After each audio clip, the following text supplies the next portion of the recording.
चितौ अमावास्या आसीगला तेणु चितौ अमावास्या स्पेशल आपण चितौ पिठा रेसिपी निकी आसी आज आम या मीठा चितौ पिठा थरे यही टाइप्र मीठा चितौ पिठा करके खातु देखु टेक्सचर भीतर पूरा एमती जालीदार रहा सॉफ्ट रमती थरे ट्राए करूँ देखिए समस्त को पसंद आसब। मु सस्मिता आपण मानक स्वागत करुच्ची मोर यूट्यूब चैनल में जदि वीडियोटी भल लगे प्लीज वीडियोटी को लाइक करदे अन्य सहित शेयर करने को भूलें ना मो चैनल को सब्सक्राइब करदे। तेबे चलतु तैयारी करबा मीठा चितौ पिठा। एठारे मु नेछि गोटे कप अरुआ चाउल को आमे कोन करबा 4 रु 5 घंटा पर्यंत भिजेई की रखिदबा जेमती चाउलटा भल भाबरे भिजी जिवो। एठी मु भिजेई की आगु रखि देइथिली। एठी मु नेछि नडिया पाखापाखि 3/4 कप माने गोटे कप रु टिके कम नेछि नडिया छोट छोट पीस करके काटी देछि। चाहिले आपण नडिया को कोरिकी भी 3/4 कप नै परिबे। एठी म देखंतु ग्राइंड करदेला परे एथिरे फ्लेवर पई मु 2टा गुजराती पकई देबी सेथिरे पकई नबा चाउल को जो भिजे की रखिथिले ताकू भी पकई नबा।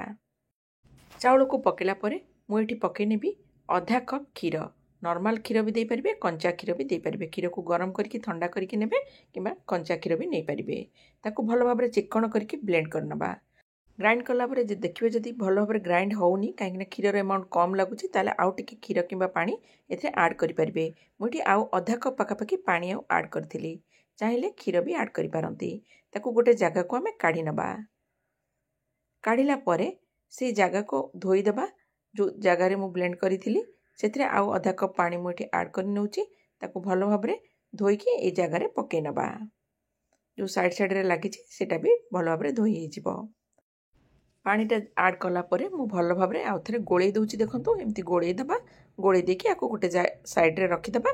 तापर जीवा पुणी नेक्स्ट प्रोसेस को गोटे कड़े नेली कड़े मु टिके घिओ नहीं जाउची चाहिले आपण रिफाइन तेल भी नहीं पारिबे। घिओटा टिके तरली गला परे आमे एठी किछि नडिया खंड नीचे नडिया खंड को हल्का हल्का भाजी नबा। बेसी कला करके भाजबेनी हल्का हल्का करके भाजी नेबे। नडियाटा भाजीला परे गोटे जगह को काढ़ी देबी सेई जगह रे जेतिकी घिओ अछि सेतिरे आउ दरकार नै पकेबा सेतिरे आउ टिके काजू किशमिश पकेकी भी भाजी दउची। ए सब जिंस पकेवा द्वारा ना पिठा टिके खाइबाकू बेसी टेस्ट लागिबो तेणु आपण निश्चित भाबरे पकेबे और जो माने न चाहुथिबे ताले अवॉइड करि परिबे। एठी नेछि मु गोटे पैन रे मु नेछि 3/4 कप गुड़। एठी मु गुंड वाला गुड़ नेछि आपण चाहिले मुंडा वाला गुड़ को छोट टिके टिके काटी देबे ताकू 3/4 कप नेबे माने गोटे कप रु टिके कम। एथिरे 3 चामच पकई देली 3 बड़ चामच पानी पकई देबा।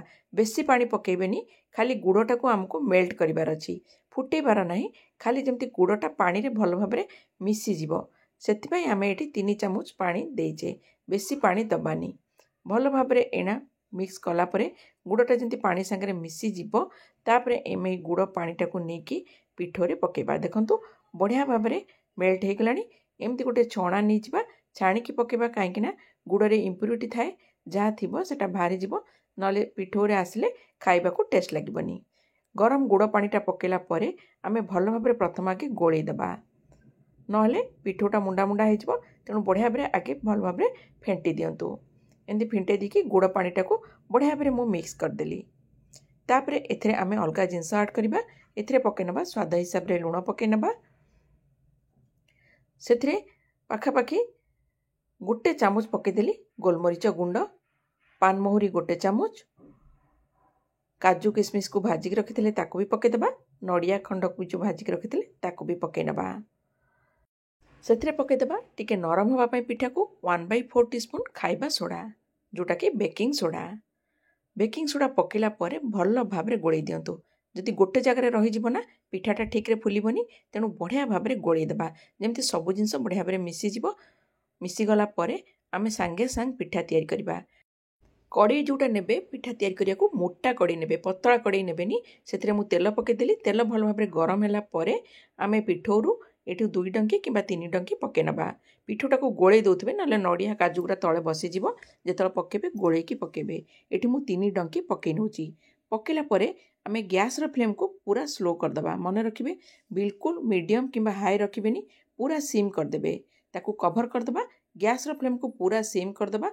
पिठाटा धीरे धीरे हबो नले तळु जळी जिवो सेति पई पूरा सिम कर देबे। देखिबे साइड रु धीरे धीरे ड्राई हे कि जिवो पूरा ड्राई हे जिवो पिठाटा तापर आमे कवर करे देखंतु मु देखौची साइड रु केमती ड्राई हे जाईची आ मझी अंशटा देखंतु कंचा अछि हेनी सेटा भी पूरा ड्राई हे जिवो सेई पर्यंत आमे एटा को छाड़ी देबा आ बिल्कुल कवर काढिबेनी मझिरे देखंतु पूरा बढ़िया भाबरे हे जाईछि पिठाटा एना आमे पिठाटा को काढी देबा देखंतु केते इजीली भारी आसुची सबु प्रोसेस को फॉलो करिवे ना आपनकर पिठा भी एमती बहुत बढ़िया हबो आपण तो नॉर्मल चितो पिठा खाउचंती किंतु थरे एमती मीठा चितो करके खांतु देखिबे समस्त को पसंद आसीबो तळे जोगरा लागिची ना सेटा को आमे एमती कोरिकी भल भाबरे छडे देबा नले जेतळे नेक्स्ट पिठा करिबा ना से तळु लागि जिवो भल भाबरे छडे देबे ताको कड़ीटा को गरम करनबा तेल भी पकै नबा तेलटा को चारि आडे एमती पिठा कड़िका साजरे टिके खेळेई देबे एमती चारि आडे खेळेई देले ना पिठाटा जल्दी भारी आसीबो आउ तळु लागिबोनी